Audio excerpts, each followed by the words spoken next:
안녕하세요. 길령명리 식강 형살에 대해서 오늘 배워보도록 하겠습니다. 인생에서 시련과 실패가 찾아왔을 때 나는 왜 한 번에 안 될까라며 자책해 본 적 있죠. 왜 이렇게 일이 안 풀리지? 뭐 열심히 했는데 왜 이번에 떨어졌지? 뭐 이런 거겠죠. 그런데 명리학의 눈으로 보면 한 번에 안 이루어진 게 더 좋을 때도 있는 겁니다. 우리가 이제 그런 걸 전화위복이라고 하잖아요. 그러면 왜 두 번, 세 번 깨지고 그 뭐 합격이든 내가 원하는 뭐 돈이든 결혼이든 연애든 내가 원하는 게 왜 그렇게 이루어질까? 뭐 그런 거에 대해서 오늘 좀 보겠습니다.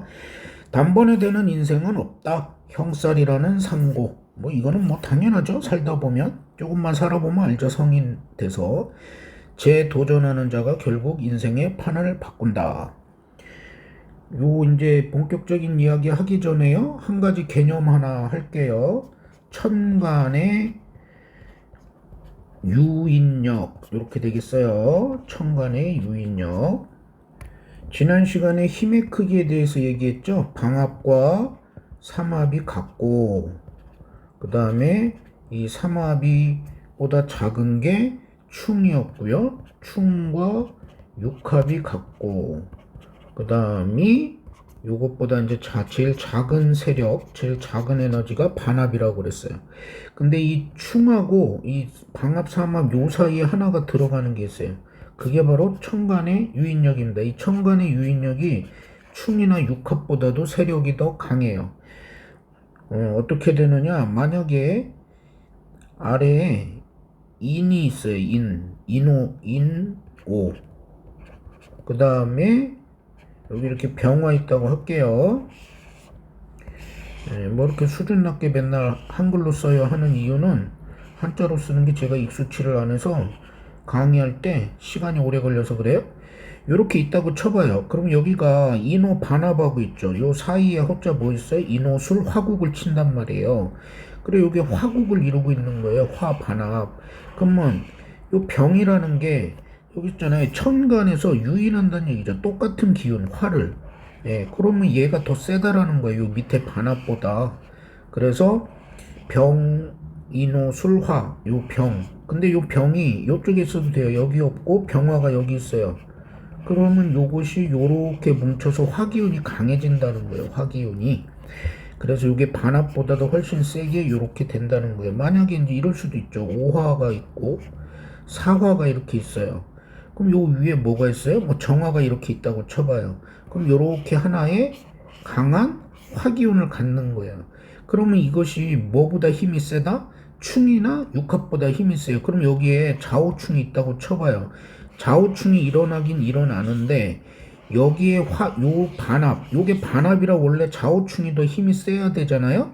그런데 여기 정화가 있으면 요렇게 세력이 뭉쳐지기 때문에 요것이 좌우충보다 힘이 세요. 그러니까 원래 나던 좌우충의 에너지가 100이라면 천간의 유인력의 힘이 세니까 요것이 어떻게 돼요? 한 50으로 줄어들어요. 그리고 요 시기를 지나서 만약에 여기가 이제 연지라고 그러고 여기가 월지라면 나이가 뭐 한 20살? 그러니까 고등학교 졸업하기 시작하면 좌우충이 안 일어난다. 이제 그런 의미가 되는 겁니다. 그 이야기 했어요. 천간의 유인력. 자, 그럼 오늘의 이제 핵심 이론을 좀 배워볼까요? 1의 4단계 프로세스예요. 뭐냐면 인성이 있어요. 인성. 그럼 인성은 뭐냐? 계획을 잡는 겁니다. 계획. 그 다음에 비겁과 식상은 뭐냐? 인성을 통해서 나오는 거니까 진행 및 실행하는 단계가 비겁과 식상이에요. 그러면 재성은 뭐냐? 결과 및 성과입니다. 그래서 우리가 재성이 잘 되어 있으면 내가 원하던 일의 결과가 잘 끝나는 거예요. 마무리가. 그 다음에 관성은 뭐냐? 사회적 평가 및 관직이에요. 우리가 인성으로 시작해서 나라는 존재 일간으로 있잖아요. 쉽게 해서 이렇게 되잖아요. 목화, 토, 금, 수. 그럼 내가 일간이 목이에요. 그럼 이렇게 도와주잖아요. 수생목, 인성. 그럼 이 인성은 뭐다? 계획하는 단계다. 이런 얘기예요. 그럼 계획을 했어요. 그럼 목이 뭐예요? 목이 나란 말이에요. 비겁.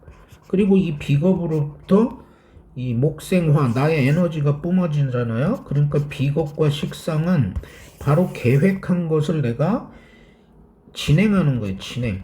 근데 진행했다고 해서 그 일이 늘 잘 되라는 법은 없잖아요. 아니면 진행하다가 그냥 끝날 수도 있는 거고, 이것이 이렇게 화생토로 잘 연결이 돼야 된단 말이에요. 그럼 이게 재성이에요? 그럼 일의 결과예요, 이것이 일의 결과.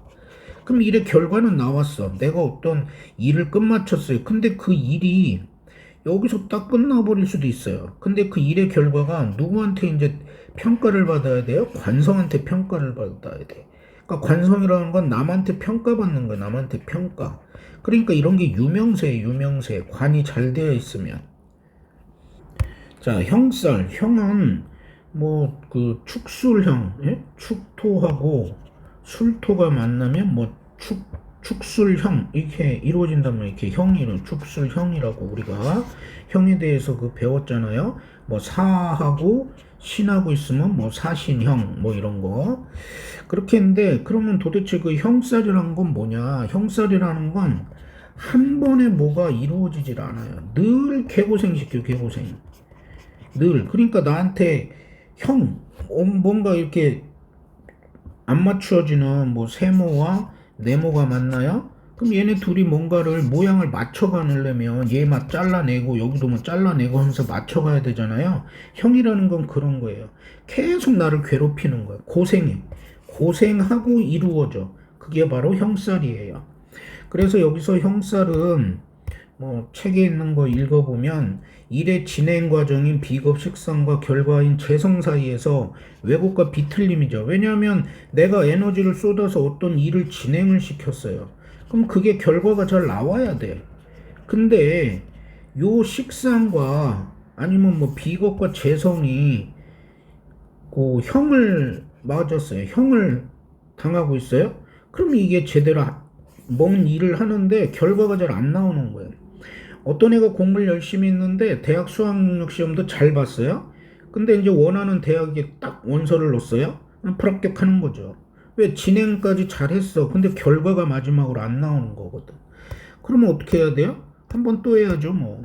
그래서 재도전을 통해 만족도 극대화. 근데 이런 것도 재도전을 할지 아니면 그만둘지 이런 것도 그 사람 개인의 사주 정확히 보고요. 또 그 사람의 현재 상황이나 이런 거를 이제 문진을 정확히 해서 우리가 결정을 내려야 되는 겁니다. 그래서 형살 해석의 핵심은 형살은 실패의 낙인이 아니라 과정과 결과를 다시 조정하고 개조해 어렵게 얻은 자리를 더 단단하게 만드는 에너지입니다. 근데 요 해석은 오늘 이제 이루어지는 임상 사례에 좀 국한되는 거예요. 형 맞았어요? 안 돼요? 그럼 또 빨리 포기해야 될 때가 나을 때도 있어요. 그러니까 그런 걸 명리 상담하는 사람들이 잘 해줘야 된다. 그게 이제 명리 상담가의 역할이겠죠. 자, 배운 것도 복습할까요? 합은 뭐예요? 서로 묶이고 끌어안았어요. 근데 답답해요. 그래서 마음대로 끊어내지도 못해요. 그래서 제때 쓰지 못하고 지연되는 현상이 발생이 돼요. 하지만 장점은 뭐라고 그랬어요? 안전빵, 기본 안전은 보장해 준다. 그런 말씀 드렸어요. 그러면 형하고 충은 뭐냐? 부딪히고 깎여요. 이건 형이에요. 그리고 이제 지장간 가운데 요건 이제 나중에 고급 조금 더 나가서 배울게요. 그 다음에 사건이나 파동이 변화가 와요. 변화. 충은 뭐예요? 깨져요. 두 개의 기운이 깨져서 그냥 둘 다 사라져. 둘 다 그냥 없어져. 형은 뭐예요? 두 개의 기운이 서로가 모양을 막 맞춰가요. 고통스럽게. 그래서 형은 고통을 동반하나 강하게 부딪혀 결실을 쟁취한다. 고통을 동반 강하게 부딪혀 뭐 형충에 해당해요. 그래서 결실을 쟁취라고 돼 있는데 이건 좀 너무 낙관적으로 쓰여 있고요. 보통 일반 사람에게는 쟁취보다는 좀 고통이 주로 많았던 것 같아요. 제가 임상 사례로는. 그래서 합은 안정적으로 보이지만 답답함과 지연, 제때 쓰지 못하는 부작용이 있어요. 형과 충은 고통스럽지만 지장간의 잠든 기운을 깨워 실제 사건과 성과를 만들어내는 동력이 되기도 합니다. 가능성이에요. 되는 경우도 있지만 안 되고 다 깨져서 엉망이 될 때도 있어요. 자, 이제 기존에 용신론이라는 게 있는데 저희 문파는 용신론을 그렇게 중요시 여기지 않아요. 원국에서 용신 하나만 찾아 용신운이면 뭐 대바라고 아니면 망한다 이렇게 단정하는 논리 그런 거 예, 우리는 받아들이지 않습니다. 그냥 현실적으로 내담자들은 나 언제 돈 벌어요? 취직 언제 해요? 뭐 결혼 언제 해요? 뭐 애인 뭐죠? 이성운이 있어요? 뭐 이런 거 물어본단 말이에요. 그 시점을 좀 많이 물어보죠. 근데 이제 지금은 약간 좀 이동하는 것 같아요. 어떤 시점도 중요한데 전체 인생의 매핑, 큰 틀이 어떻게 움직이느냐 이런 거에 대해서도 관심 갖는 분들이 많더라고요. 저는 그 두 가지를 다 잡아보려고 합니다. 그래서 용신은 사주 글자 중 중요 글자를 뽑는 거예요. 예를 들어서 이제 이런 거죠. 근데 약간 중화 개념하고도 섞이는데, 그러니까 수기운이 막 강한 분이 있어요. 그럼 이분한테 있어서 용신은 뭐가 돼요? 화기운이죠, 화. 그럼 화대운 올 때까지 기다린 거, 화대운. 그럼 화대운 들어오면 막 다 잘 된대. 다 잘 되긴 뭐 잘 돼요. 그렇게 인생이 뭐 그렇게 쉬우면, 우리가 뭐 하려고 철학이 발달하고, 그 뭐죠? 종교가 발달을 하겠습니까? 사는 게 만만치 않으니까 그런 것들이 생기는 거죠. 자, 각색된 사례 하나 보겠습니다. 23세 남성이에요. 취업 준비생이에요. 본인이 원하는 건 뭐 국방정밀기계 연구원 뭐 이런 겁니다. 병화일간이에요. 근데 이제 문제는 뭐냐? 여기가 사신형이 돼 있잖아요. 사신형. 이 친구가 지금 23세면 사는 시기가 어디에요? 요쯤이잖아요. 요 중간쯤. 그러면 사신 형살 났어요. 근데 뭐가 형살이 났어요? 재성. 재성이 뭐라고 그랬어요? 아까 일의 결과. 그 다음에 비견은 뭐라고 그랬어요? 일의 진행. 예, 이것이 형살 나고 있으니까 뭐 한 번에 시험에 붙겠어요? 한 방에 시험을 못 뽑는다. 능력이 부족하거나 노력이 부족해서 합격하지 못하는 게 아니라 그냥 타고난 매핑 지도가 너는 한 번에 안 돼. 이렇게 되어 있는 거예요. 물론 이런 거 있죠. 어떤 애가 뭐 평상시에 고려대를 갈 정도의 뭐 수능 실력이나 모의고사 실력을 갖고 있어요. 설마 아니 이 친구가 시험을 망친다고 하더라도 아 이거 얘 들기 좀 애매한데 괜히 또 예를 들어 가천대 갈 점수도 안 나올까요? 나온다는 거죠. 근데 여기가 자기가 목표한 대학이 아니잖아요. 그러니까 여기 떨어진다는 얘기예요. 고려대 떨어진다. 근데 간혹 가다가 이런 경우 있어요. 진짜 뭐 매번 모의고사가 뭐 거의 뭐 올 1등급? 그래서 막 연고대 이상 바라봤는데, 시험을 팍 맞춰가지고, 막 진짜 중하위권 대학 가는 친구들도 가끔 있어요. 그래서 그런 친구 사주를 보잖아요. 이야, 신기합니다. 그 수능 보는 고 3, 4분기, 4, 4분기가 충이나 형으로 막 돼 있어요. 무슨 충 맞고 있고 형 맞고 있고 그런데 그게 에너지가 발동되는 해가 되는 거예요. 해에. 예, 그런 케이스를 제가 봤어요. 고3 때도 뭐 원하는 대학을 못 가고 재수한 애도 그렇고. 근데 봤더니 바로 고3 때랑 재수하는 때에 그때의 세운은 뭐예요? 사건을 일으키는 총알, 그 뭐죠? 방아쇠 당기는 역할이라고요. 그게 딱 에너지를 부딪히니까 거기서 이제 3, 4분기에 발동이 된 거란 말이에요.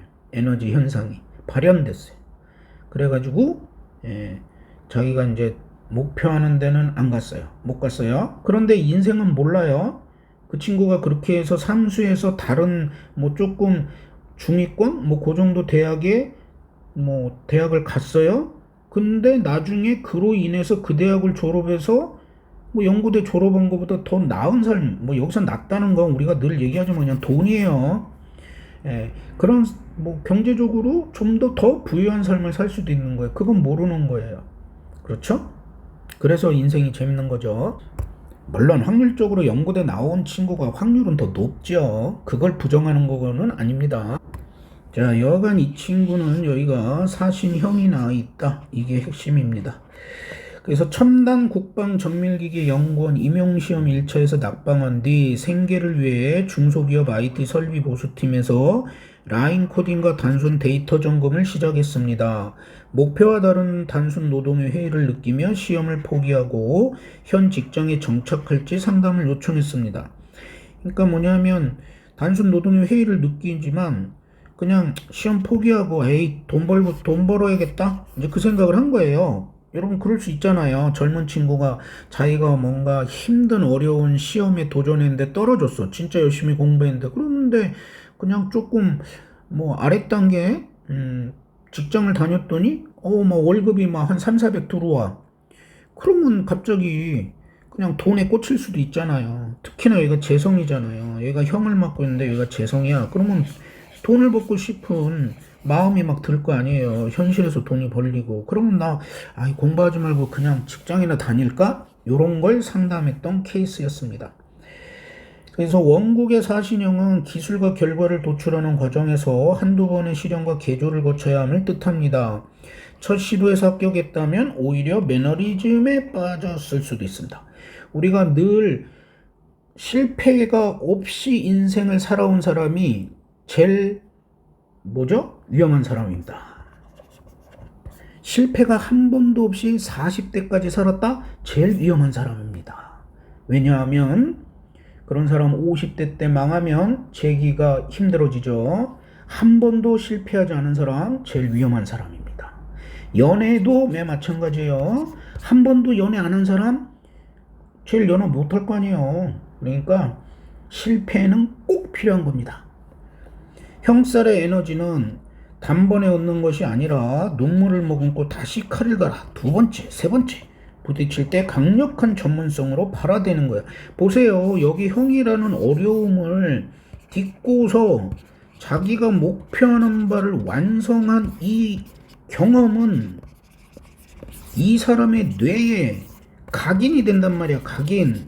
그러면 앞으로 인생을 사는 데 있어서 힘든 일을 또 만나더라도 과거에 이 내가 어려움을 극복했던 이 뇌에 각인된 이 경험이 또 힘든 상황을 만났을 때 이겨낼 수 있는 하나의 삶의 지혜와 에너지가 되는 거라고요. 그러니까 우리 부모님들은 실패를 자식들이 하는 걸 두려워하지 마세요.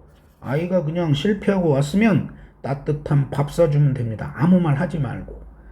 알겠죠? 그래서 오늘 10강의 1편 수업은 여기까지 하도록 하겠습니다. 감사합니다.